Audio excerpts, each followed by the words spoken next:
আসসালামু আলাইকুম সম্মানিত ভিউয়ার্স ও মৎস্য খামারি ভাই ও বন্ধুরা, আশা করছি সকলে ভালো আছেন।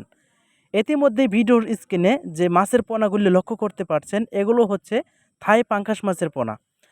থাই পাঙ্গাস মাছের পাশাপাশি আমাদের এখানে রয়েছে একদম এবারে নতুন সিজনের দেশি শিং মাছের পোনা। আপনারা ইতিমধ্যে লক্ষ্য করতে পারছেন অরিজিনাল দেশি শিং মাছের পোনা। এগুলি একদম পুষ্টিগুণে ভরপুর, যা বর্তমানে বাংলাদেশের চাষাবাদে একদম লাভজনক একটি মাছ দেশি শিং মাছ।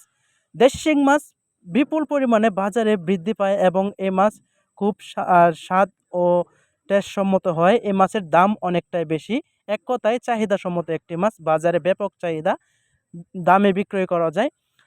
তাই আপনারা যারা দেশি শিং মাছ কালচার করার জন্য পোনা খুঁজছেন, তারা অবশ্যই যোগাযোগ করবেন।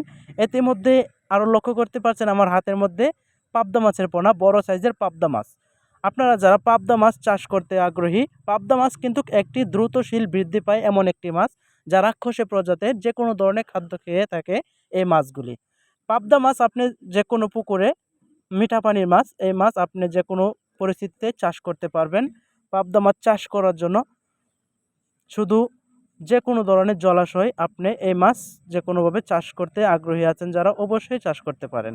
এখন যে দেখতে পাচ্ছেন এগুলি হচ্ছে মনোসেক্স তেলাপিয়া মাছের পোনা, টাইগার তেলাপিয়া যেটাকে বলা হয়, একদম এক সাইজের 1 মিলের পোনা। এগুলি 28 দিন হরমোন খাওয়ানো কমপ্লিট করা, যা পুকুরে বাচ্চা দেয় না। এই মাছগুলি দ্রুত বড় হয় এবং কি 4 থেকে 5 মাসের মধ্যে এই মাছগুলি কেজিতে আসে, 3 থেকে 4টাই কেজি আসে। আপনারা যে সকল মৎস্য খামারি ভাইয়েরা তেলাপিয়া মাছ, পাঙ্গাস মাছ এবং কি পাবদা মাছ, দেশি শিং মাছ, এর পাশাপাশি বাংলা কার্প জাতীয় মাছ যেরকম রয়েছে ঘাস কাপ, সিলভার, ব্ল্যাড কাপ, রুই, মৃগেল, কাতল, এই সমস্ত মাছ চাষ করতে আগ্রহী, অবশ্যই আমাদের সাথে যোগাযোগ করবেন। ধন্যবাদ সকলকে।